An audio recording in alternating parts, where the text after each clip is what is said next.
Well, welcome everybody to our Mesa City study session for February 24th. All of our councils here. We'll expect Councilmember Adams shortly. So council, item 1 is to review the agenda for tonight's council meeting.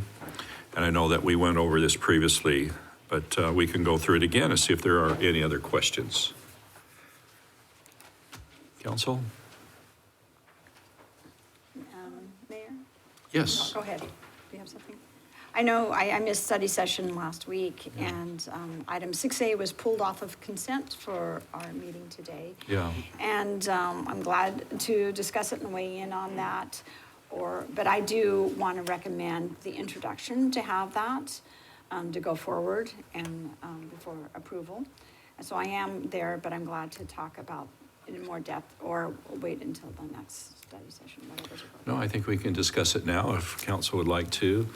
One of the things I brought up is that the density was a concern to me, and on a collector street like Beverly Street there, and having the 68 units on the 3 acres.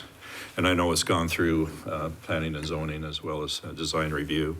But then I talked about the architectural design, and that no way hinders the development itself. But then I thought about how do we preserve our neighborhood characters and things, and especially if some neighborhoods have no capacity to weigh in on their developments that are happening that affects their neighborhoods. And so one of the things is it's a smaller street and the ingress and egress of that. I just wanted to make sure that as a council, we're good at that, because as I mentioned earlier, I think it's some of our more historical areas with flood irrigation, the mature trees, and it's a prime area to preserve our neighborhoods. And I was on record saying I'm not against any infill developments. It's just that I want to make sure as a council that it agrees with our neighborhoods and the template that we're going to have, because I think eventually, as we move forward, infill developments will be some of our greatest struggles as a council to make sure they're all relevant to the area. So, and then I just wondered about the residents themselves, how do we protect them, and where their advocacy with that. So I just wanted to use some caution and whether the council wants to introduce it tonight or send it back for consideration by planning staff and then bring it back for reintroduction. So I don't think we're under any time constraints with that, but that's just some of my opinions. And I know yourself and Ms. Goforth were gone in our last study session. I recommend to keep it on agenda for introduction. And I am fine with the zoning request regarding not density, but the density is in check. But it's some massing. I would like to maybe have the applicant work with staff to break up. I think I have a map. Break up. There's one part of it, like I had 15 units all in a row without any breaking up. Maybe reduce a couple of units, remove a couple of units and open that up a little bit. And there's another stretch that's little. So just to make it more open and not feel so crammed, just to have that flow within the property. The property itself, it's just the shape of it, really, to get the units in, it's very difficult to work with those shapes, but I think we can lighten it up. I'll have them work with staff. I'm in support of staff making the recommendation, but I think it could have a little bit more open flow than the massing that we have. So that would be my recommendation on that. I have talked to neighbors and watched the planning and zoning meeting. I have walked the neighborhood and familiar with it from campaigning some years, but I have walked it and been in it 2 days over the last 3 days. And so some neighbors are fine understanding it's a TOD development. That means a transit-oriented development, which is within a very short walk to transit, less than 5 minutes. And so with transit-oriented development, we do want to welcome some density and some buildup within the neighborhood, but it needs to transition nicely to the single families that are there. And I get that, and I'm hoping by breaking up some of the massing, that's going to feel a little bit better. We do have across the street, a little bit to the northwest, there is a townhouse development. It has 30 units. The zoning on that is a lesser density, but it feels just the size of those units, it feels, you know, they're very close to each other, one-car garages. And, you know, so we do have townhomes there. And directly across, just south of that, directly across from the park, are some apartments that are two-story that are fenced off and going to be redeveloped on that lot. As far as the architecture and the homes, from Main Street up to Second Street, you can feel, because there are quite a few apartments, and on the backside of Beverly Park, on the east side of Beverly Park, there are apartments at a high density there. There is a little bit of single family, and transitioning to townhomes, I'm not afraid of, as long as it blends, it feels like part of the neighborhood. Now, once we get to like Second Street and north and east and west, that is very much a single family homes through there, and the more mature neighborhood and the big trees and everything. And I understand, you know, we certainly want to preserve that feel and not take away from that. One of the benefits of having a little bit of density building in that neighborhood, right, you know, within a couple-minute walk to light rail, is that we need to also redevelop Main Street. And that Main Street at Beverly doesn't really feel like a main street. It feels like an area that needs some help, needs some, I would like to see with a little bit, you know, density we can build, and there is going to be density as we go along Main Street, that we will incur businesses and services that'll complement the neighborhood, that they can walk to Main Street and have a Main Street feel. We see density building from Country Club, you know, with the CPLC developments, and then we see it certainly happening at Dobson, Alma School. Over time, this is going to build in. So I think it's appropriate for where it's placed, being transit-oriented development. And a townhouse makes sense in that area. Keeping it single family, the shape of that property, there's 2 single family homes right now. It's not realistic for 2 single family homes with taking 3 acres or 1.5 acres each or whatever. It's a lot of unused land that doesn't, you know, it needs to, is in a transition area with across the street and to the east and the west of Beverly Park. So it's very prime for that, but we want to see the transition and the sustaining the neighborhoods to the north. Second Street begins to feel like that's where the division of where, you know, you kind of have a different environment. I talked to neighbors, some of them, yes, they're worried about density on the planning and zoning. Today I talked to neighbors who were fine with the density, but they wanted some improvements to the park. And we walked that and talked about a lot of what we could do, and with the new developments coming in and such, it certainly validates to look at that and see how we can improve that park to support more people living in the neighborhood. On the design, like you said, I don't think we need to get involved in design, but I think certainly working with design review and staff can work on that. And come up to an acceptable.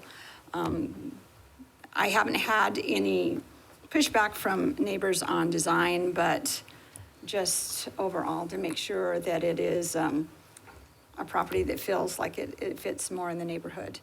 And so I'll leave that. I would recommend, you know, that they work with DRB and staff to redo that design. But I don't think we get into recommendations. That's very hard. That's not our thing. Beverly is actually a wide street itself, and the complaints from neighbors is there's too much speeding on there, and that is because of the width. It can handle the traffic study has been done. We'll have to see how, is concerned, more traffic will bring more speeding, but sometimes more traffic brings less speeding, just because there's a more, it slows down. When you have something wide open, the width and nothing ahead, you will go as fast as you think is safe. But if there's activity, street parking, whatever, it'll slow it down. But yes, we need to work with those neighbors. I know they're in line right now to look at a speed hump and for that, because there is some speeding going on, and we'll certainly look at that with additional neighbors coming in the neighborhood. That is something we can do to calm it down if it's not calming down on its own. Let's see, I think the townhomes with the 30 townhomes I talked about, a little bit northwest, kind of across the street, and they're stuck with tile roofs, so trying to stick to one style of housing is going to be, it's different from the single family. Again, but we can work better on the design to make it more attractive. I think that's about it. That's most of it. All right, thank you. Any other comments? Ms. Pillsbury?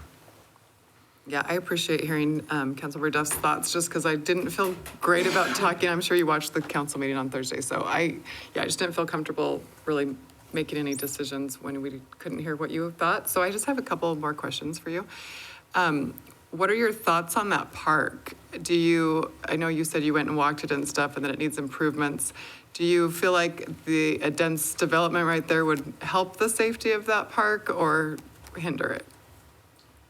Or make it worse? I think it'll help it. The park has been worse in the past, and it's getting better now.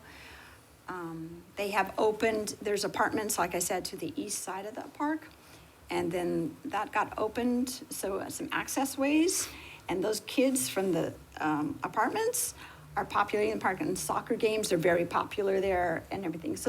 And then the parks, I think, put some playground equipment a couple of years ago. There's been some things added, and it's much better than it used to be. But I think it looks like it just needs a little bit investment to bring it up to the quality of parks that we have in other parts of our city. Do you know if it's a park that experiences crime? I don't know if that park has popped up on any of our... It's been worse in the past than it is now. Okay. I don't know what the current stats are, but the neighbors are a little bit more content than they were years ago. But the idea would be that having more people there to activate the park more would maybe help Yeah. with that. Okay. Yeah. And then... More eyes on the park. Okay. To have people facing the park. One of the things we talked about as well that I'm sure you listened to was just sometimes these zoning changes happen in really established neighborhoods where there's a very active community group. And so you're hearing from some residents, do you feel like this is an activated community? Are they capable of fighting against it if they want to, or bringing up concerns, or are they not really connected? I just don't know what the feel of that neighborhood is. I haven't met in one large group with neighbors. I've just seen, support on both sides. Actually, when I campaigned the first time and the second time, have spent a lot of time in there. I really spent time and got to know, there is that personality of it, wanting more in their neighborhood, more amenity, more kids in the neighborhood, more embracing of being more urban, and having that, and the young families are more embracing than I'd say maybe some residents who are maybe retired and don't want to see any change. Okay. But depressed is in that one stretch between 2nd Street and Main Street. I wouldn't call vibrant at all. I'd call it very depressed. Okay. Keeping it at that status quo is not a good strategy either. Okay, and then just my last comment is just on slide 23, which is after the presentation, but that we have it on ours. I just think it looks like any other storage unit, and I don't think we want our housing complexes to look like a storage unit, so I think it just looks way too packed in, so I agree with Yeah. you on that as well. So, yeah, I'm still on microphone. So if you took the site plan and looked at, there's 2 rows of like 15 units, maybe, I'll let staff, I'm not a pro on this, but breaking it up by maybe removing a couple of units to create some flow and access ways that you're not going all the way. I know they're creating more of a courtyard idea there, but just the appearance of almost a wall of units without breaking it up, I don't know. I have some concerns about that. Because I know, I mean, as was also mentioned, they have to do a certain number of density to make the project pencil, so I don't know what their breaking point is on this, but yeah, it just feels very, very crammed in. Yeah. Mr. Smith, you want Yeah, to? Mayor and Council, as you consider this discussion, one thing to consider is if the sort of solution to the massing is eliminating units and altering the layout of the site plan or adding some other amenity, that's going to require reintroduction anyways. So if that's going to be the solution, you might want to consider just continuing the case tonight to solve that before the introduction, or otherwise, or you can introduce it tonight, and if that ends up being the solution, we'll reintroduce it again. So it sounds like it'd be better just to do the reintroduction and make the changes tonight if we are moving Or forward. continue. I mean, to continue it. But let's hear from staff then. Evan and Mary, thank you. Yes, thank you, Mayor, Councilmember Duff. So was the question about how we break massing? Because there's like 15 If units in a that's row. feasible, would it fit in here without, I don't want to, anyway, an easy transition to making it, reduce the massing and not have a complete redo. Yes, thank you, Mayor, Councilmember Duff. So there are probably a few ways to get there. One, as Mr. Smith alluded to, would be to widen these areas.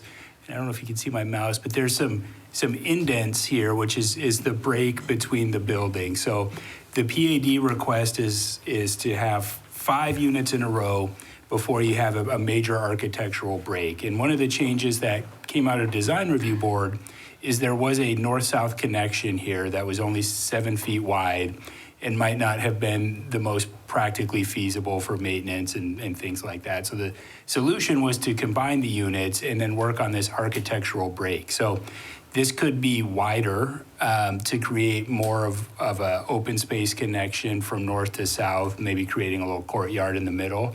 Another way that you could do that might actually be through the building architecture to make that more of a substantial break, perhaps. This comes in a little bit more, or the work on the architecture of the building to make that break. So there are probably a few different ways to get there. And Mayor Freeman, Councilmember Duff, we can work with the architect on what is most feasible, if it's moving units, if it's redesigning some of those units to create that break in the architecture, if it's removing a couple of units to get more of a north-south green space through those units, kind of give that, rather than it being a storage unit feeling, as Councilmember Spilsbury had said, to kind of just break it up and give that development a little bit of breathing space. So those are the kinds of things that we could look at with the applicant, if that's what council would like us to do. I would like that. I think just making some minor adjustments, which still keeps it a plan that'll be feasible, not doing major things, but some minor adjustments, because we realize reducing a huge amount of units is going to push the unit price up of the other units, and that pushes the price up. We're in, need of, these aren't affordable housing, but housing that's affordable. So I want to be sensitive to not creating something that is not in the price point that it needs to be for this area.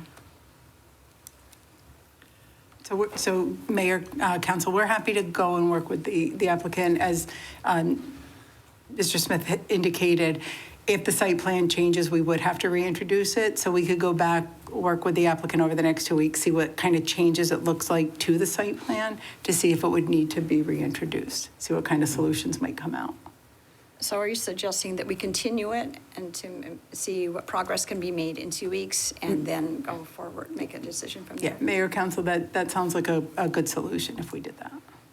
Can I ask one more question to that? Yes, Ms. Pillsbury. I brought up parking last week, and I know there's quite a bit of parking spaces, 2/3 of the way through the property. I was realizing, like, if you had one of those end spots, like, there's no driveways or anything for people to park on, a visitor to park on.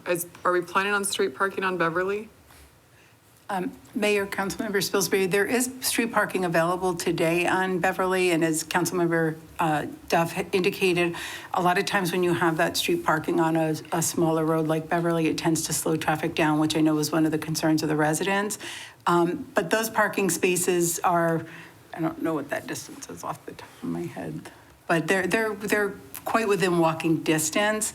Depends on who you are on that. That's true. No, you're absolutely right. You're absolutely right. But there is parking available on Beverly for those units on the west. Okay. I'm always just really aware of, what it might be doing to the neighborhoods around Yes, there. understood. So I want to make sure there's plenty of parking.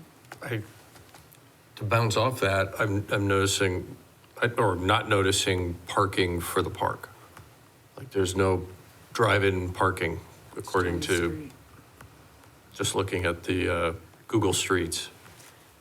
So there's going to be parking on that street anyway, and then add to it events, soccer events, whatnot, seems going to be increased number of vehicles. Yes? This park really is, It- it's a neighborhood It's a drop-in neighborhood park. Yeah, it's not a destination. So you're not too worried about more people showing up for soccer games or whatnot, Well, or it's, events? no, it's not events driven here, no. Okay, just mentioning that there's no parking for that park, so. That park has been there for decades, so it's a neighborhood drop-in park. Okay. Any other comments? Okay. I just wanted to also add on the parking comment is with this development being very long and skinny, let's say you did want to park on the street, whatever you're carrying, or your kids or bag, whatever, to walk from the street to your unit, it's a little bit of a hike. You don't have very much frontage here because the shape of the lot. I don't think it's going to be attractive. Not that residents won't, but it is, I don't know, if I was living there, I'd make sure I had my garage open for my car because it's a little bit of a hike to park at the street and get to the unit unless you're one of the street-facing units. But you got to also think about us, that have single-family homes. When I have people come visit, they don't park in my driveway and they don't park in my garage, so they park on the street. But I really don't think it's and I do have residents who park on the street because these old homes don't have garages. But I don't know. I don't think it's an issue, and especially the shape of this development, it makes it unattractive. All right, so I hear that probably a continuance is in order? Yep. Okay. All right. Thank you. I'll just add, I'm just concerned about preservation of our neighborhoods, open space, and having that available, because I think when people live in certain units, especially even though if you have 5 units with a 7-foot wide break and 5 units, I'm assuming with another 7-foot break, it's really not a break. It's, I'm thinking back in my days as a firefighter, we'd call this a garden-style apartment complex, and then to do firefighting or medical response, it just reduces our time to get to the units, and so having a little bit wider space would be more convenient for emergency responses, and that's weighs into me because it's very difficult for public safety personnel to get in there. So, if we can do some of that, again, he met some of the minor criteria, just a pool, a barbecue, and a dog park for 68 units. To me, that's not enough. You'd want some more amenities for a bigger project like this. And then one of the things I looked at was the architectural renderings were kind of not to the standard I would like. So, I mean, Mr. Boyle's hearing that, so I'm sure he'll call me soon. But at the end of the day, I just want to be a quality project for the neighborhoods that we can stand proud for, and that we represent the neighborhoods. If the neighborhoods can't really, are not organized to kind of give their input as much, I think that's important. And again, this is one of the oldest areas of Mason. I know it's TDO on that, but at the same respect, we need to make sure the density reflects the area, and when we do the infill components of it, that it tries to match that area, and I get it. So, all right, so we'll move forward with the continuance. If there's nothing else, then is there anything else on the agenda? Let's go for it. I have a question on 3A.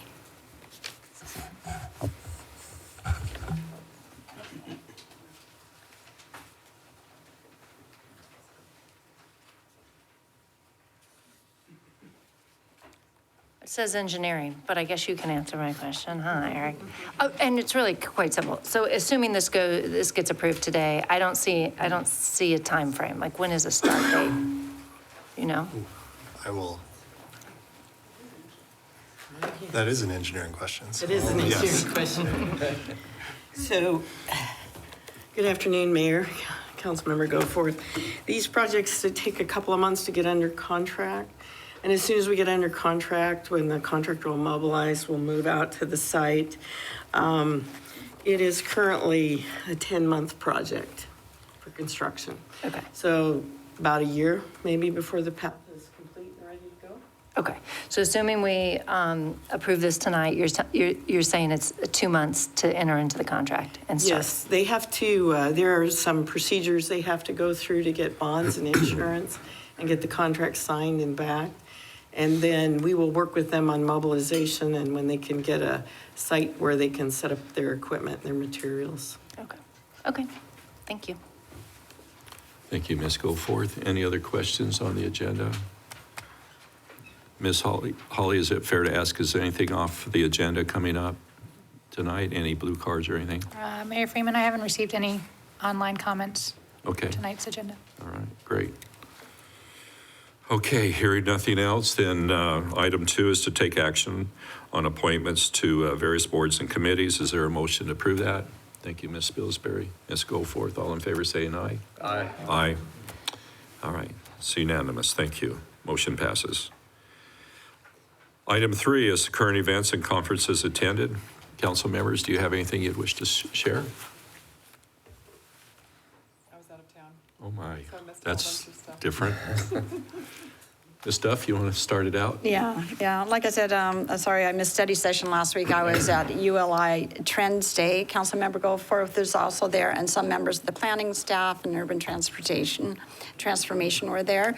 It was, I think, very good. I thought it had good content about how we look at Arizona for not only development and investment, but projections on the economy and such, and always enjoy it and thought it was worthwhile this year.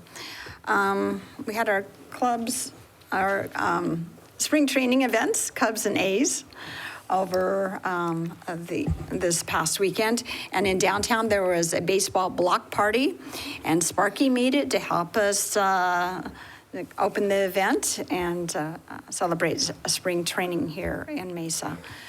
On Saturday night, I'll let you bring that up, and the Sherwood Park tree planting. Thank you, Mayor, for attending.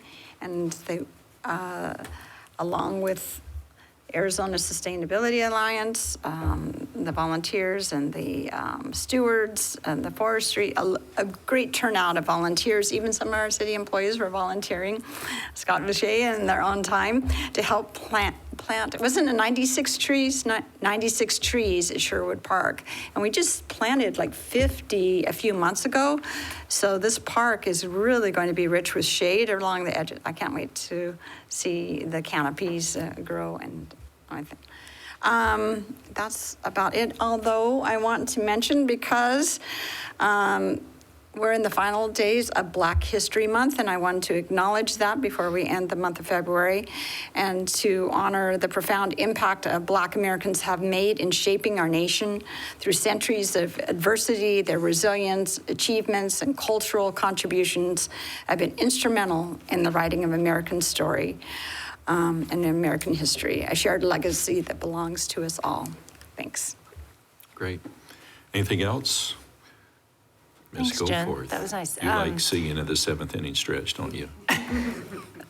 Yeah, I think we bombed that pretty much. I know. Let's announce it. I think we all said it. Julie, Yeah. if Julie was there, it would have been much better. Yeah, it was fun though. That was fun opening day at the Cubs. I just wanted to mention about the event that Councilmember Duff and I went to on Saturday night was a program organized by the Arizona Aviation Historical Group out at Falcon Field. They had former astronaut Colonel Mike McLean come and speak. McLean, right? Mike Mullane, come and speak to a really nice crowd, about 180 people. It was a great program. He was very inspirational. There were some young people there with aviation explorers. And I wanted to thank and give a shout out to Cunningham Aviation, Nikki and George Cunningham, who sponsored and hosted the event. It was really great. So thank you. Okay, with that, you have anything, Vice Mayor? Well, I'll wrap it up then. I had able to go to We Run Mesa at Lincoln Elementary School with our police and fire chiefs, and that was a fun activity. I spoke at Mesa Chamber of Government Affairs. Vice Mayor Summers was there on Friday. And then the IAFF Fire Ops was at the Public Safety Training Facility. A lot of elected officials were there. Again, we did the first pitch for the Cubs and the A's Friday and Sunday. And thank you for the council members indulging me in helping sing the seventh. Yeah, but you helped sing the seventh inning stretch.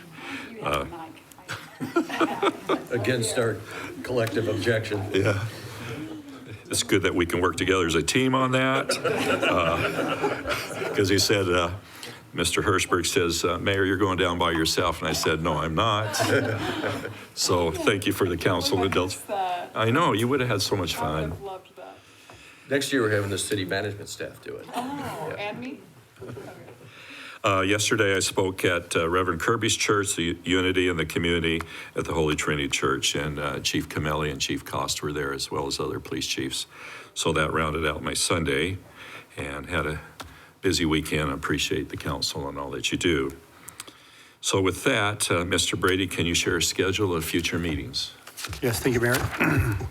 We will be having a study session this Thursday, February 27th. So we'll see you on Thursday morning. All right, thank you, sir. Item 5 is to convene an executive session for a city manager interview. Is there a motion to go into executive session? I hear a motion from Vice Mayor. Thank you, Councilmember Duff. All in favor say aye. Aye. Aye. All right, motion passes unanimously.